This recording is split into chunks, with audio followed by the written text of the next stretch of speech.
mga pipsagan kiss, good morning. Guys, kagigising ko lang. Diretso ako sa CR. Ang asawa ko, habang nandun ako sa CR, pumunta sa kusina. Tingnan mo yung ginawa na niya. Umagang-umaga, pakainin niya na ako ng hamburger. Kasi kahapon, halos isang kaldero ng kanin. Uubusin ko sana. Kaya lang, bigla talagang nagano yung tiyan ko. Enough is enough. Kaya yun. Ay, hindi na talaga mag-expand sa kabusugan. So, nag-stop ako. Tapos guys, kagabi, ngayon, kagigising ko lang din. Paggising ko, naku, ang bed namin, ang bedsheet namin, mapipigaan talaga. Ang basang-basa talaga. Kaya ito ako ngayon bumababa. Walang damit. Guys, sorry guys, imagine nyo na lang. Pero guys, may panty ako Nakita nyo naman dito, wala dito. Hindi ko na ipakita. Kasi talagang init na init ako.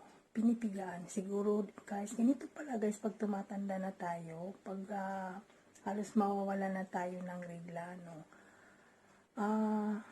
Pag sa gabi, pinapawisan. Ay mga babae dyan na nagkaroon ng ganitong age o kaya yung malapit nang mag-menopause, ganun din ba ang nafe-feel nyo pag tuwing gabi? Talagang mapipigaan, basang-basa yung bed. Kaya init na init ako. Tingnan mo ilang degrees sa labas ngayon, tapos dito sa loob, init na init ako. Kasi yung bed namin ang init din. Sabi ko sa asawa ko, patayin mo na kasi yan, kasi nga ang init. Kaya lagi akong lumalabas sa bed namin. Hindi ako nagka-cover. Tapos kahapon naman, ilang beses akong pumunta doon sa room ng anak ko. Kinukuha naman ako ng asawa ko, para kung bata na kinukuha doon sa bed. Sabi niya, bumalik ka dito sa bed. Bakit andyan ka ba? Ang klaseng mag-asawa to na pumunta ka doon sa kabila ng bed. Kasi nga, ang init nga. Hindi ko talaga kaya na mapipigaan mo talaga sa totoo lang. Mapipigaan mo yung bed. Okay guys, see you guys. Ipapakita ko yung iniisip ko, ano ba yan, itatapon ko. Kasi busog na busog pa talaga ang feeling ko ngayon sa pag-wake up ko.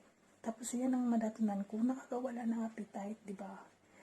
So, ano ba kakainin ko yan ngayon? Tapos, habang doon ako sa kubeta, bumaba siya, ginawa niya yan. Tapos, ginawa na rin niya ako ng coffee. Alam niyo guys, yung asawa ko, stricto siya pag nasa social media. Pero sa mga ko, siya talaga ang prepare sa akin.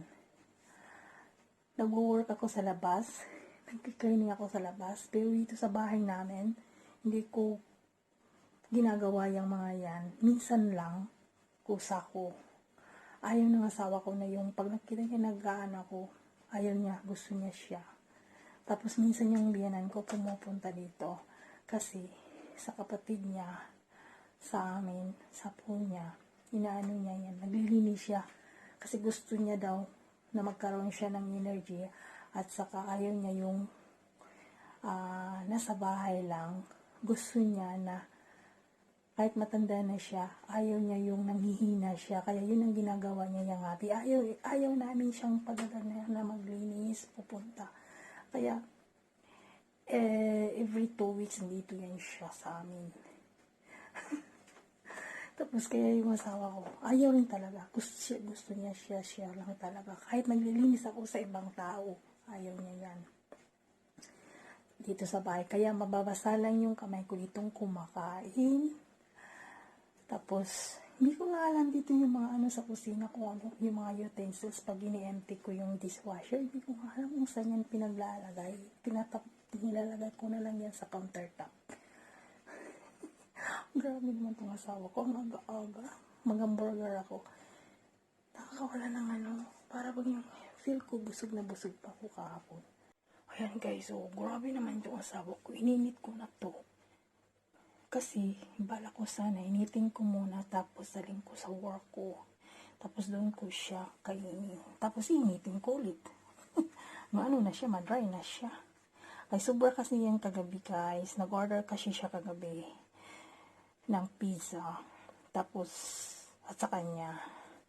Tapos hindi nga ako kumain kagabi kasi nga busog pa nga ako dahil halos isang kaldero ubusin ko. So ngayon, pinilit talaga niya ako. So napakain na rin ako ng fries. Tapos ito, yan, included yan sa niya, sa menu niya. Kaya, tawag nito. Hindi rin niya maubos dahil ang daming inano niya. Pero yung isang pizza ko, mamayang gabi ko yung kakainin nandiyan pa sa sa ref. So, mamaya ko kakainin guys. So, let's see guys kung makain ko ba to o hindi. Bye bye! See you later! See you later alligators! Mwah!